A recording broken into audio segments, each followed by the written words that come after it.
Avec Gilles Trignard Résidence, vous êtes confortablement installé pour regarder Si on parlait.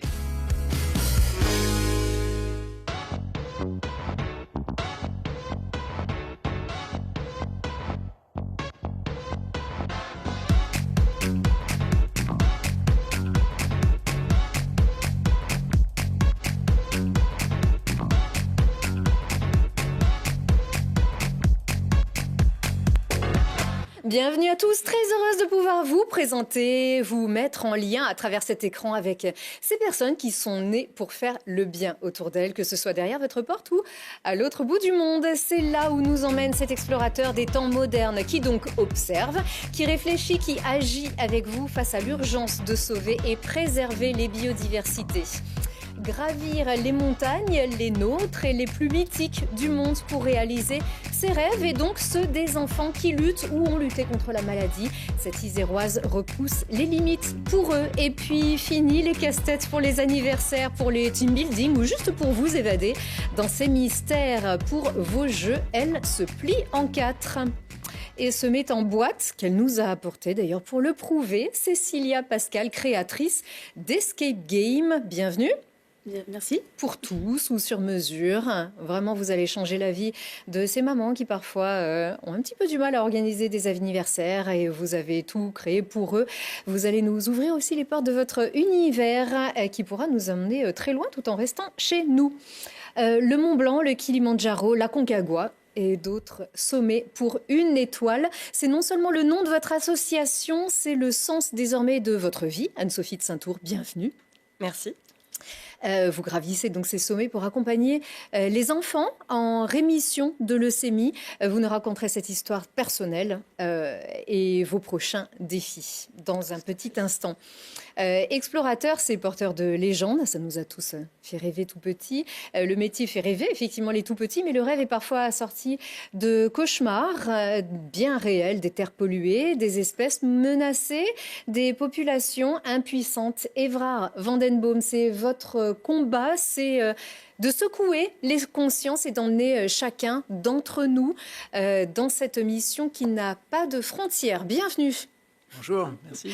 Vous êtes explorateur scientifique et fondateur de Nature Évolution, une association créée pour préserver les mondes perdus et les populations qui en dépendent. C'est écrit dans le texte. Pourquoi ? Parce que bien souvent, on considère que pour protéger la nature, il faut isoler cette nature de l'humain. Or, on n'arrivera jamais à protéger la nature de cette manière. Il faut bien faire en sorte que les gens qui y habitent et qui en dépendent aient le loisir et l'envie même de protéger ce territoire dans lequel ils vivent.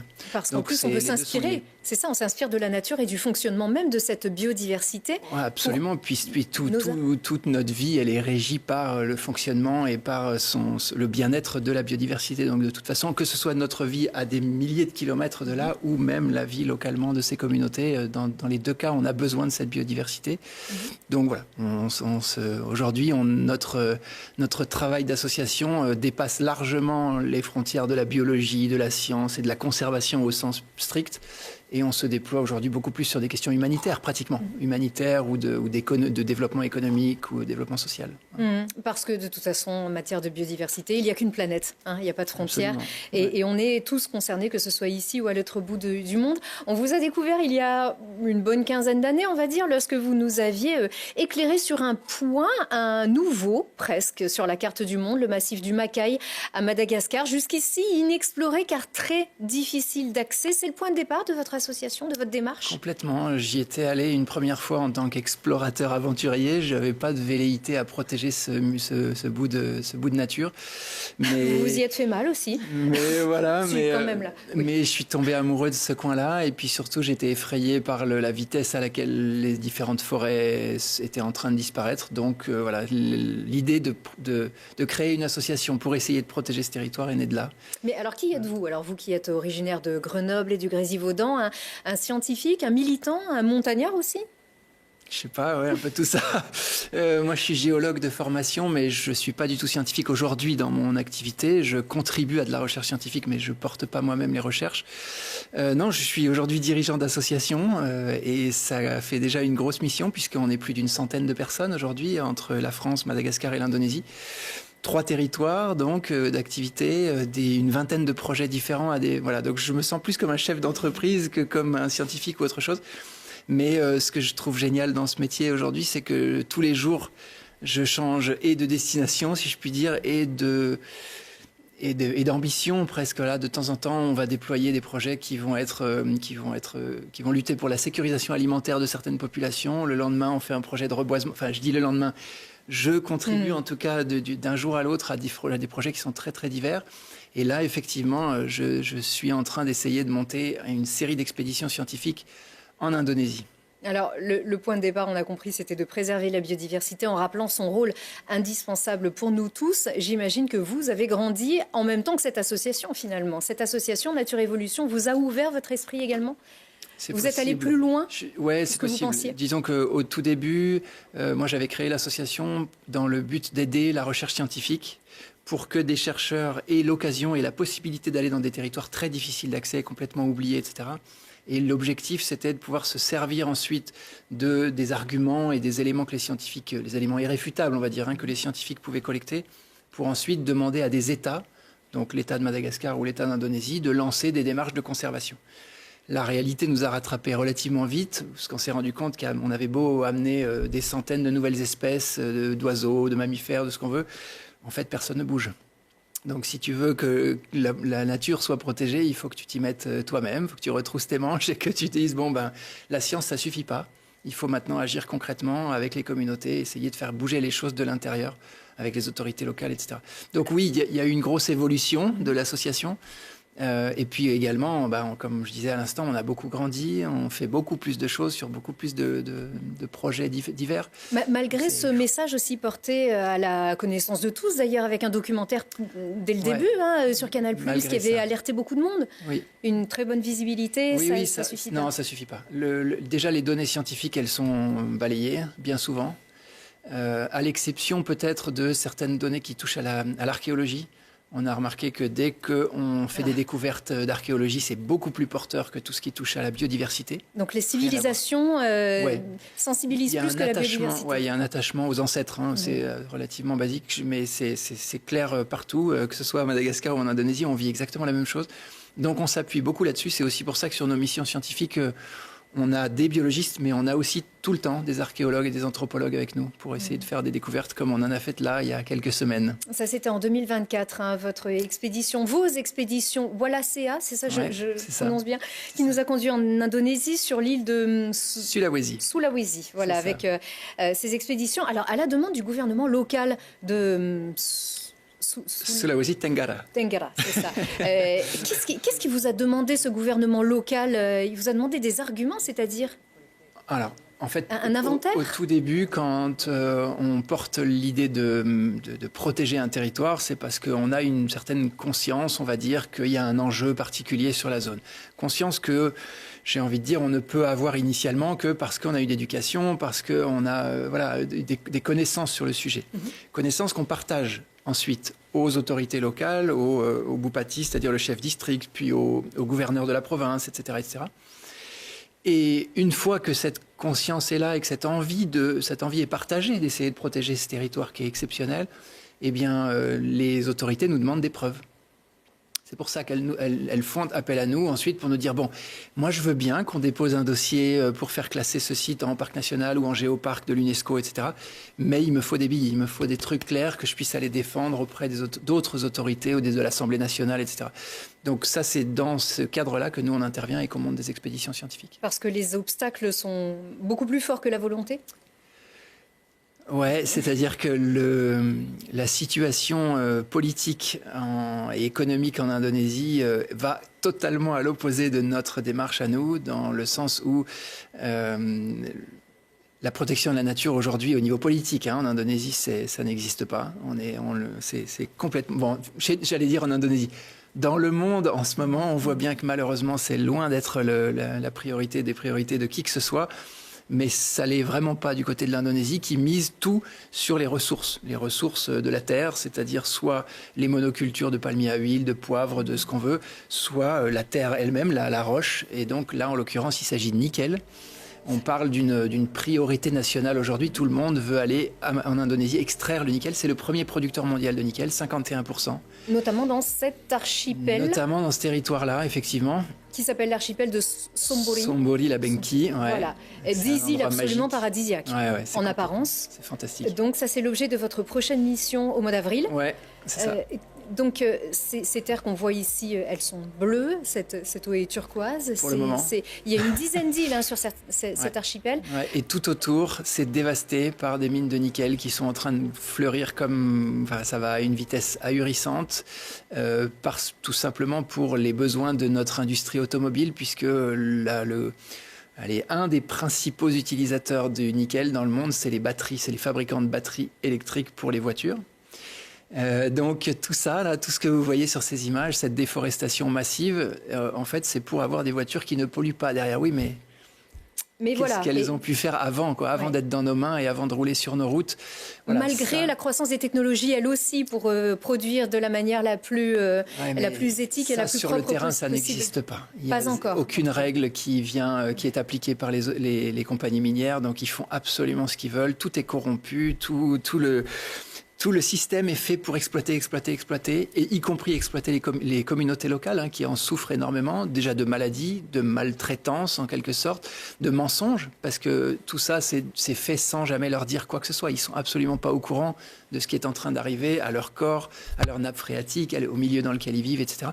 Donc nous, notre but, c'est non seulement d'obtenir des résultats, des preuves irréfutables de la catastrophe qui est en cours, mais c'est aussi de pouvoir leur montrer à ces communautés locales et les aider ensuite à se défendre via des processus juridiques notamment. Mais en quoi est-ce que l'exploitation de mines peut nuire à ces coraux, par exemple, qui sont sublimes et qui sont tout autour? C'est relativement simple, c'est-à-dire que quand tu enlèves la forêt de la montagne qui est juste autour de la mer, il n'y a plus rien pour retenir l'érosion. Donc on déboise pour creuser? Ouais, c'est ça, on rase tout. Puis ensuite, on arrache tout avec des bulldozers, de la dynamite, etc. On charge tout ça sur des barges immenses, mais c'est des millions et des millions et des millions de tonnes de roches. En gros, c'est comme si on enlève toute la substance du sol. Et puis, on arrive à un sous-sol qui est autour de 20 mètres, qui est bourré de métaux lourds. Donc, c'est là qu'on trouve le nickel. Et ce métaux lourd, ce sol, il se retrouve à nu, en fait. Donc, à chaque fois qu'on est sous la pluie, en l'occurrence, on est pile sous l'équateur, donc il pleut beaucoup. Eh bien, tout ça vient se raviner et aller dans les rivières, puis dans l'océan. Et ça crée un excès de sédiments, mais non seulement c'est un excès de sédiments, donc déjà ça, les coraux ont du mal à y survivre, mais en plus, ces sédiments sont bourrés de métaux lourds eux-mêmes. Donc, ça étouffe les coraux, ça anéantit littéralement la vie localement. Et les poissons et autres finissent par fuir, et s'ils ne fuient pas, de toute façon, ils consomment ces métaux lourds qui finissent dans nos estomacs et dans nos assiettes à nous potentiellement. Donc tout ça est absolument catastrophique, ça s'appelle un écocide et c'est un écocide dont on ne parle jamais. Et ça n'est pas qu'une question même de respect de la nature, elle est indispensable. Ça vous le rappelez, la biodiversité, ce sont des mécanismes extrêmement simples, l'un dans l'autre, qui fonctionnent pour faire tourner la planète. Oui, qui nous assurent de quoi respirer, de quoi boire, de quoi manger, etc. Ouais. Exactement, c'est ce qu'on peut découvrir aussi d'ailleurs sur votre site internet avec des petites, vous recensez vraiment des chiffres tout simples aussi et qui doivent nécessairement heurter les consciences. On peut participer, nous, à vos missions, comment ? Bon, alors tout ce que je viens de raconter là ne donne pas trop envie, mais et pourtant... la réalité, c'est qu'il y a quand même encore des territoires absolument splendides et que les missions scientifiques dans lesquelles on fait... Enfin, c'est là qu'on développe nos missions scientifiques et on permet à des éco-volontaires, donc à vous comme moi, de participer sans forcément avoir de compétences scientifiques ou quoi que ce soit. C'est juste prêter main forte aux chercheurs, les aider à faire des observations, à porter leur matériel, à prendre des recensements d'objets archéologiques, etc. Et puis c'est pas seulement sur des missions scientifiques, on propose des missions éco-volontaires sur l'ensemble des actions que l'association porte en Indonésie et à Madagascar. Ce qui veut dire que vous pouvez être amené à construire une école, à faire un potager scolaire, à faire de la replantation de coraux, ou de la transplantation de coraux ou de la replantation d'arbres dans des mangroves, etc. On a une vingtaine de projets et sur tous ces projets-là qui sont déployés tout au long de l'année, c'est pas ponctuel, c'est vraiment une action permanente. Les éco-volontaires peuvent nous rejoindre et pour aussi longtemps qu'on le veut. Avec une grande chance majeure, c'est que c'est défiscalisable de la même manière qu'un don. Ce qui veut dire que quand vous partez pour Madagascar à 3 000 €, vous pouvez en avoir seulement pour 1 000 €, ce qui est quand même un gros avantage de notre côté. et qui permet d'avoir du monde. Je dis ça parce que la démarche de partir en ayant une volonté d'agir, tout le monde ne l'a pas. Et donc, je pense que cet avantage fiscal a un grand intérêt d'un certain point de vue. Voilà. Bon, merci beaucoup Évrard Van Den Boe pour ce sourire déjà aussi qui nous rend toujours optimistes. C'est pas toujours facile avec ces sujets, mais il faut persévérer. Absolument. Bien sûr. Merci. Merci beaucoup. La montagne ? Parce que là, on voit la mer. En fait, ce milieu-là, là, on a vu la mer, mais c'est très montagneux. Cette zone, c'est un massif karstique. Donc, j'ai tout le temps à grimper, à pagayer, à plonger, etc. Donc, je m'amuse beaucoup. Il n'y a pas de souci. J'ai plus besoin d'aller dans les hauts sommets. Voilà. Je pense que vous allez écouter avec une oreille très attentive, Anne-Sophie, tout de suite.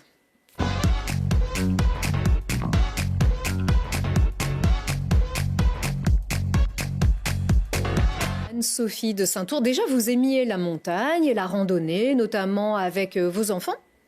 Oui. La montagne, vous l'avez toujours pratiquée ? Oui, je l'ai pratiquée dans mon enfance avec mes parents du côté d'Alvar-les-Bains. Et puis après, plus tard, j'ai voulu transmettre un peu cette passion à mes enfants, toujours sur Alvar, sur Annecy. Et puis après, c'est devenu un projet plus personnel. Oui, parce que l'un d'entre eux, l'un de vos 4 enfants, vous a poussé à grimper plus haut, le Mont Blanc, le Kilimandjaro, la Concagua. Ces limites, vous ne les voyez plus depuis les premiers mois de votre fils Maël, le 3e de vos 4 enfants, qui a souffert dès son 10e mois d'une leucémie assez rare et grave.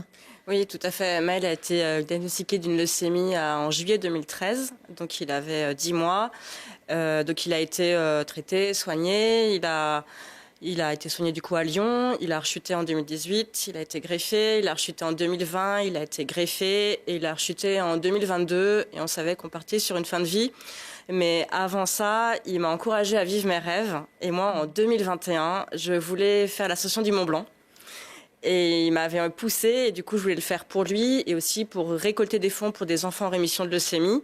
Et donc, j'avais récupéré, alors un petit peu moins que la hauteur du Mont Blanc, donc un peu moins, j'ai récupéré 4 500 €, que j'avais pu, à 300 près, que j'avais pu du coup reverser à ces enfants pour qu'ils puissent eux aussi vivre leurs rêves. Parce qu'à l'hôpital, on est quand même coupé de tout. Et donc, ça permettait que, comme elle a pu vivre des rêves, eux aussi puissent le faire. Oui, leur offrir cette bouffée, cette respiration ici, cette évasion.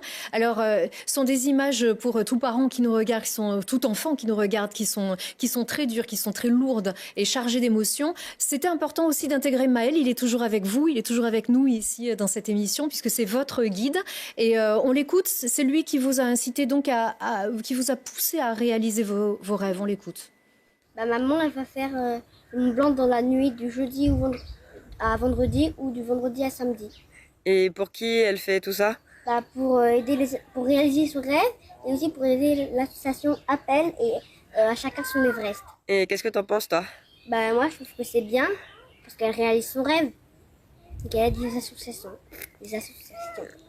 Merci Maël. Même pour nous, c'est pas facile à dire, les associations, c'est sûr.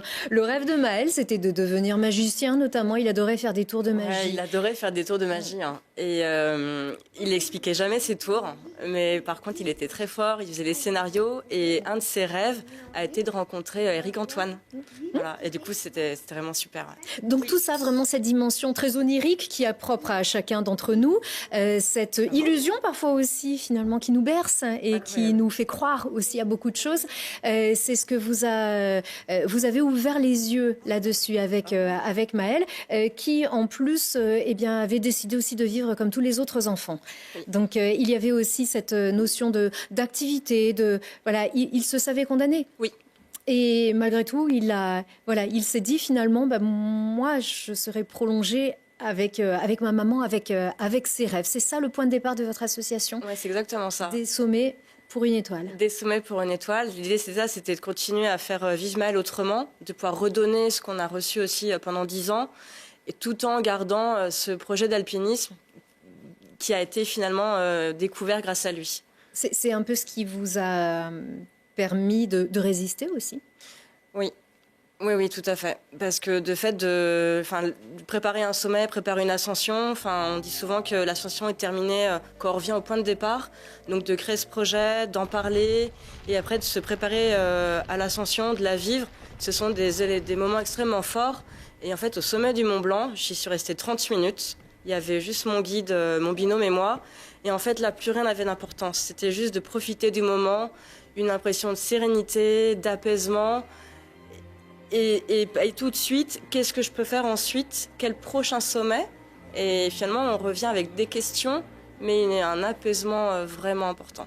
Ce qui veut dire que vous vous nourrissez aussi des rêves des enfants, le vôtre, également les autres, les enfants qui souffrent de leucémie aujourd'hui, qui sont en rémission de leucémie. C'est important aussi de dire ce mot-là, c'est pour eux on les voit ici, c'est pour eux que vous gravissez ces sommets. Oui, au sommet du Mont Blanc, j'ai cité tous les enfants que j'avais rencontrés, et puis là, il y en aurait encore beaucoup d'autres, mais oui, ils ont la chance de pouvoir vivre leurs rêves, et donc si moi je peux apporter aussi avec des sommets pour une étoile quelque chose, parce que ça coûte de l'argent, de faire des rêves pour des enfants.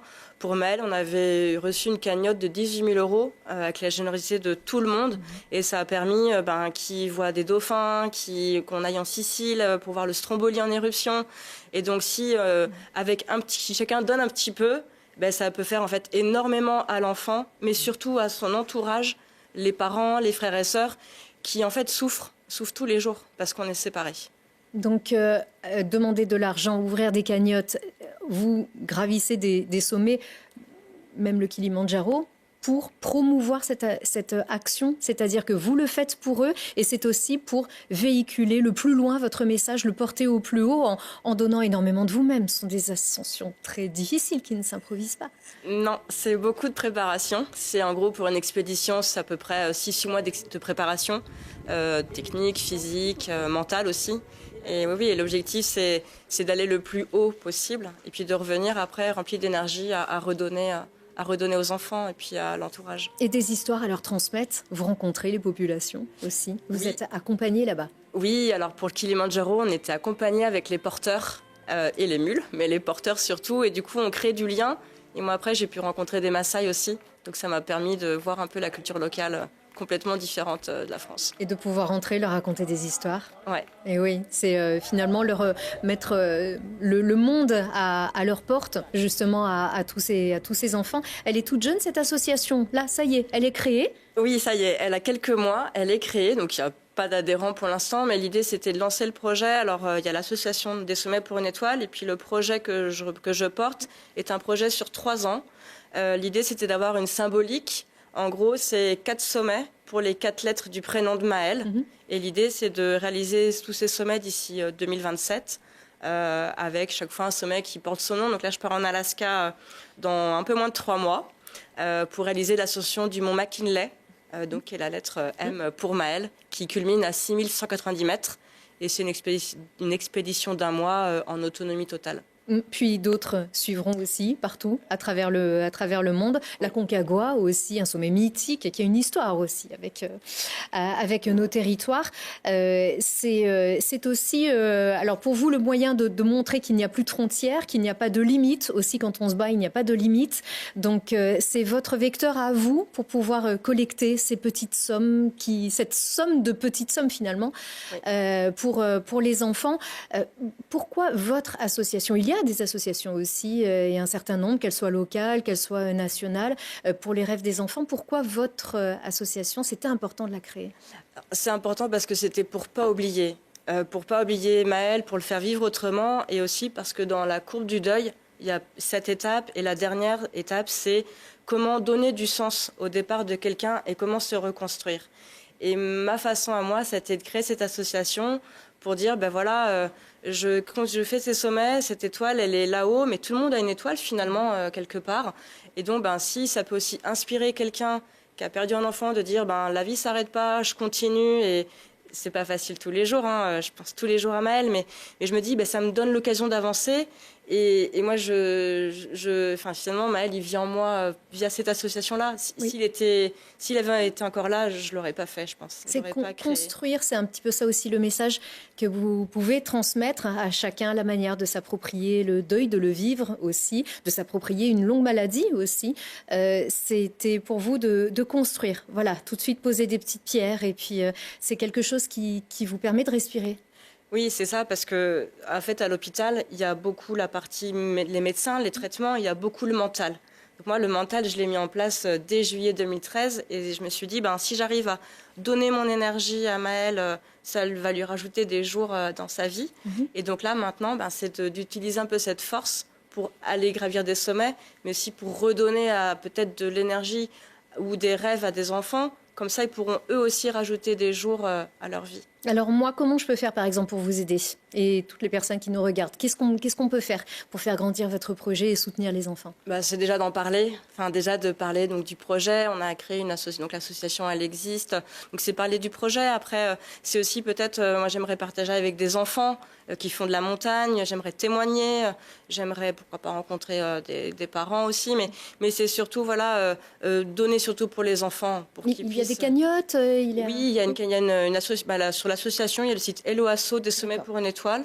Et là, du coup, vous pouvez se donner comme vous le souhaitez. C'est défiscalisé aussi. Donc, si vous donnez 10, ça vous coûte 4. Mais il faut savoir que des projets, en gros, une semaine avec un organisme, c'est à peu près 2 000 €. Organiser une rencontre avec un artiste, c'est 400-500 €.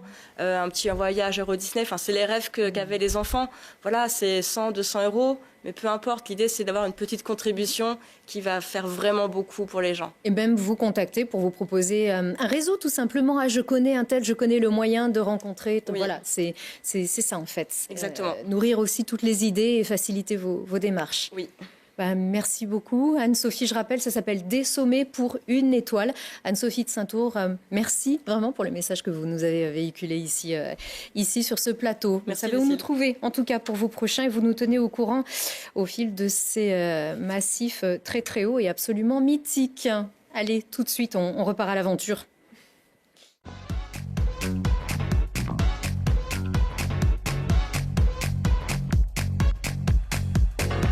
Le lapin blanc, c'était pour le lapin blanc. Le lapin avec la petite... Qui est en retard. Oui, le lapin qui est en retard et qui court contre le temps dans Alice au Pays des Merveilles. Oui. C'est le nom que vous avez choisi pour votre boîte, à vous, qui êtes créatrice d'Escape Game, avec cette sémantique du jeu, du ludique.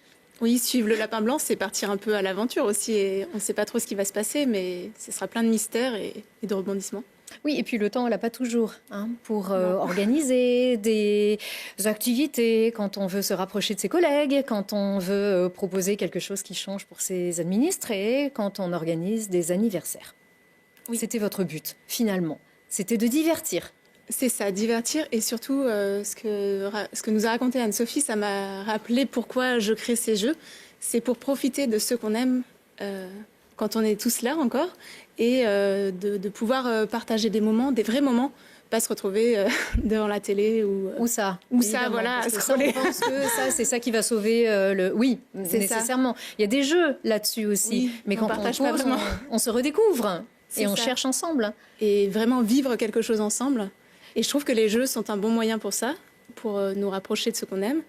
Et sont aussi un moyen pour faire passer des messages sérieux, comme vous le faites avec Nature Évolution. Ou redécouvrir ce qu'on n'aime pas. Non mais oui, mais pourquoi pas. Non mais c'est vrai que vous créez aussi pour les team building. On peut avoir plein d'a priori sur son nouveau collègue. Tout à fait. Et finalement, en cherchant ensemble, en cherchant des solutions, en mettant toute une stratégie, on se dit mais en fait je suis bête, il est pas si voilà. C'est vrai qu'avec non mais c'est aussi le but. Ouais, ça peut permettre de mettre en avant un peu les atouts des uns et des autres et finalement découvrir des compétences insoupçonnées d'un collègue. Qui n'était pas valorisé sur ça. Par exemple, c'est vraiment pour vous illustrer jusqu'où vont vos activités. Donc à Lapin Blanc, il n'y avait pas nécessairement de spécialité au départ. Peut-être je sais pas, qu'est-ce qui peut faire le lien entre vos différents escape games, le mystère, l'énigme. C'est pas nécessairement difficile. C'est des petites choses parfois marrantes. Oui, le lien, c'est les énigmes, c'est s'amuser. Et moi, ce que je veux, c'est vraiment apporter des moments de partage et de jeu et de joie aux gens, que ce soit au sein de l'entreprise, que ce soit dans le cercle familial, avec les amis. Il ne faut pas forcément se creuser les méninges. Parfois, c'est assez simple. Un peu quand même. Ah, quand même. Parce que Non, c'est mais ça après- qui peut aussi nous rebuter parfois en se disant ça y est, on va devoir réfléchir, il faut s'investir. Parfois, ça vient tout seul. On se met tout de suite dans le Ouais, dans le c'est ça. jeu. Ce que j'aime dans les escape games par rapport peut-être aux jeux de société, c'est qu'il y a un côté un peu plus immersif. On nous raconte une histoire, on est là pour résoudre une quête, et finalement, du coup, on se laisse embarquer. Voilà, si on lâche prise, on se laisse embarquer par l'intrigue. Et ça nous porte. On n'a pas besoin d'apprendre des règles, de comprendre vraiment la mécanique du jeu.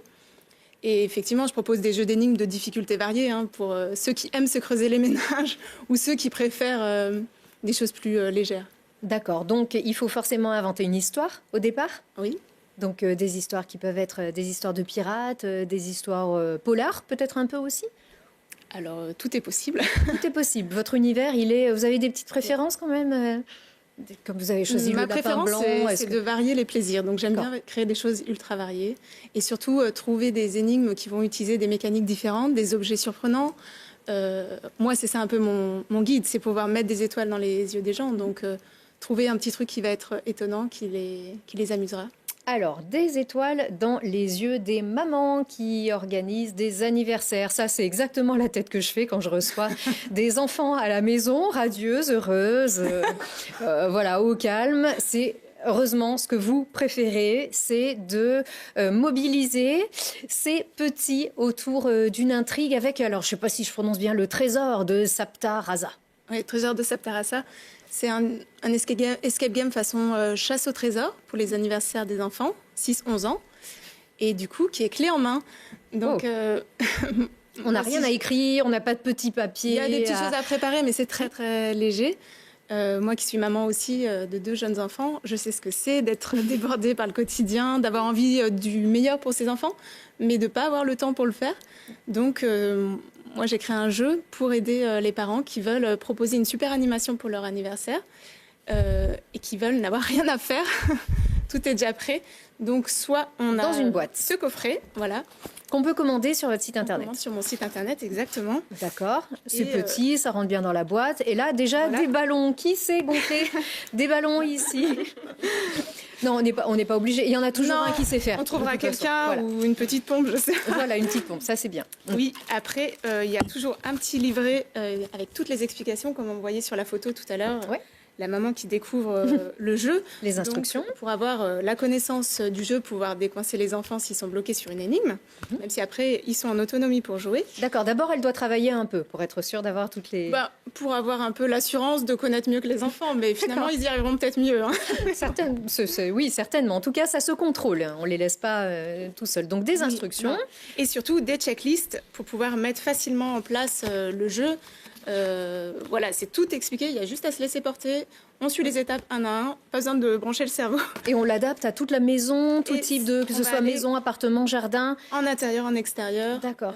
On va aller cacher voilà, des différents éléments dans la maison Ah, pour petit que serpent. les enfants découvrent voilà, des petites fiches et des petites énigmes à résoudre. D'accord. Qui nous conduisent vers un autre, À la puis un autre. Voilà, c'est en mode chasse au trésor, donc c'est vraiment... on résout une énigme, on trouve un lieu, les enfants se précipitent vers le lieu en général. Pas vraiment dans le calme, mais Non, oui, mais tant qu'ils se trouvent les- précipitent, c'est... ils trouvent l'élément suivant, ils résolvent l'énigme, etc. jusqu'à la fin, le trésor. Et juste pour vous montrer un petit peu... Oui. Donc Ah, les ça nous visuels rappelle de un ce peu... jeu, non, on est où là? un On peu est sur quelle l'Indonésie, île, peut-être. Évrard on se trouve ici. C'est aussi coloré que les images qu'on a vues tout à l'heure. Bah oui, il y a des belles tortues. Il y a une grande tortue, Oui. d'ailleurs. Des serpents, des tortues. C'est Anna Griot, une illustratrice jeunesse, qui a fait les illustrations pour ce jeu, parce que j'aime beaucoup travailler avec des illustrateurs, illustratrices professionnels pour pouvoir créer un jeu qui soit aussi beau. Je pense que ça aide à passer un bon moment. Et puis travailler avec des gens dont c'est le métier plutôt qu'avec l'IA, par exemple. Par exemple, cette fameuse LIA. Et on peut aussi colorier, c'est-à-dire ils peuvent participer à... Oui. Alors, il y a plein Voilà. de petites activités et les énigmes sont très variées. Il y a des moments donc on se pose. Voilà, là, il y a un coloriage, mais un petit peu mystérieux à faire. Il y a des moments où on doit décoder quelque chose. Des moments plus manuels, donc un message secret à faire apparaître avec un sèche-cheveux. Donc ça, les enfants, c'est génial. magique pour eux. ou même appeler un numéro de téléphone et c'est le répondeur qui donne une information. Donc là aussi, c'est un peu Ah oui, ok. étonnant pour Le téléphone, ça va les amuser. Donc, en tout cas, ça les occupe pour un moment. Voilà, et donc le fait qu'il y ait ces énigmes variées, ça crée vraiment une dynamique, des temps qui se posent, qui sont un peu calmes, la dynamique qui relance avec un autre jeu ensuite. Et donc, ça occupe les enfants non-stop. On perd personne pendant 1 heure. Personne Une ne heure peut de bouder, tranquillité. hein. Normalement, c'est voilà, Pour 1 heure les tranquillité. parents. Mais voilà, on se bagarre pas. Non, là, en l'occurrence, c'est Non, d'accord. ça- Il y a un Ça trésor. marche bien. Oui, alors le trésor, c'est aux parents de le choisir, hein, puisque faut que ce soit d'accord. adapté quand Il même faut quand même y penser. aux enfants. Voilà, il y a quand même des petites choses à préparer. Mais ça peut juste être le gâteau. Hein. Oui, bien sûr. Ou les cadeaux amenés par les copains dans le jardin, ce serait dommage. Mais vous proposez aussi de le télécharger, c'est-à-dire on n'est pas obligé d'acheter la boîte. Oui, on peut aussi avoir ce jeu en version standard à imprimer chez soi. Donc on reçoit juste le PDF, on gère les impressions. Par contre, c'est à chacun après de préparer, de découper, de rassembler le petit matériel. Voilà, il y a des petits objets, un petit cadenas. C'est des choses très simples que tout le monde peut trouver facilement. Mais je trouvais ça bien de proposer un coffret zéro charge mentale, quoi. Oui. Bah, nous aussi, on trouve ça très bien d'ailleurs. Anne-Sophie, d'accord. Je suis d'accord. On essaiera aussi. C'est vrai que parfois, ils sont de plus en plus actifs, les enfants. Tu nous prépares une chasse au trésor. Voilà, ils sont beaucoup dans le demande. Auparavant, on pouvait penser qu'ils s'amusaient avec un bout de bois, on les laisse faire. Alors certains, oui, mais d'autres sont très demandeurs d'activité. Donc c'est en cela que vous aidez beaucoup les parents. Et les grands aussi, puisque les soirées films, les soirées raclette, c'est bien, mais il y a aussi les soirées défis gastronomiques. Et là, vous venez au secours des adultes pour animer leur soirée. Qu'est-ce que c'est que ça? On n'est pas obligé de boire de... Non. Non. C'est des bouteilles vides, il y a juste l'étiquette qui compte. Ah, d'accord. Après, chacun est libre de faire ce qu'il veut. Si vous voulez mettre sur des bouteilles non vides, c'est... Mais vous créez des défis gastronomiques, alors ça les fait défis partie de vos- gastronomiques, c'est un escape game que je propose autour de la gastronomie française qu'on peut utiliser pour faire une soirée jeu chez soi. C'est un jeu qui va, comme celui-là, demander une mise en place, donc qui nécessite un maître du jeu, qui va préparer le jeu, cacher des petits éléments et animer la partie. Alors ce jeu, il est sympa à faire avec 2 équipes qui vont un peu se tirer la bourre et en général, il y a vraiment une bonne ambiance et tout le monde se précipite à la fin pour avoir le dernier élément en premier, même si... tout le monde réussit au final, évidemment. Oui, alors je pense que et puis il y en a vraiment pour tout le monde. On peut aller voir sur votre site un lapin blanc, Escape Game. Il y en a des tartines. Il y en a forcément un, ou même plusieurs, hein, justement, qui vont vous animer. Certains sont très, très demandeurs. Ici, c'est local. Vous êtes grenobloise, on le rappelle. En tout cas, grenobloise entre Grenoble et le Vercors, c'est ça? Oui. Voilà. Et également, on a vu tout à l'heure un escape game au Grand Séchoir de Vinay. Donc, les professionnels font aussi appel à vous pour créer des escape games sur mesure. Tout à fait. Oui, parce que je travaille aussi pour les collectivités, les musées, les hôpitaux, pour créer des jeux vraiment sur mesure. Donc là, c'est soit des jeux pour de l'événementiel, comme prochainement pour la fête du vélo avec le SMAG, ou bien c'est des jeux permanents, comme le jeu dont vous parliez au Grand Séchoir. Donc c'est un escape game qui permet de visiter ce musée, le musée de la Noix à Vinay. Donc ça permet de donner un petit attrait, on va dire, pour un public plus jeune, adolescent, peu habitué au musée, et pour les attirer vers la culture. Bien sûr. Alors, vous pouvez réfléchir tout de suite pour les 20 ans de Télé Grenoble en octobre 2025, cette année. Comment découvrir les locaux de Télé Grenoble en planquant plein de petits trucs partout, là, Des journées portes ouvertes, l'idée, elle est lancée, ça y est, on le fait, pourquoi pas? Je vous laisse vous arranger avec notre direction, mais ça serait vachement marrant. Merci beaucoup, Cécilia Pascal, donc créatrice d'Escape Game. On a 30 petites secondes pour un petit bon plan. Allez, tout de suite.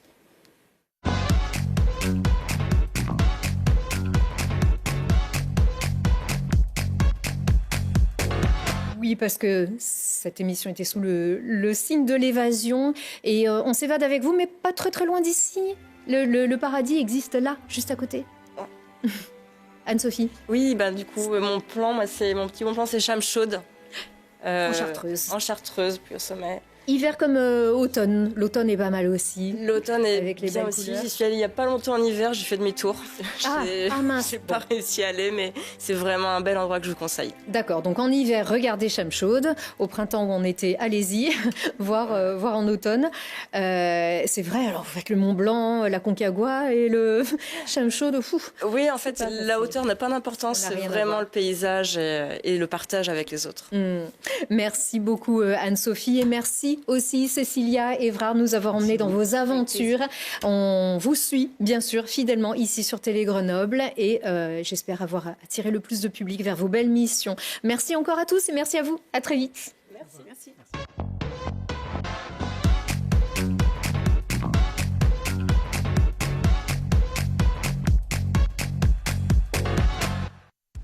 Vous avez profité de Si on parlait avec Gilles Trignat Résidence.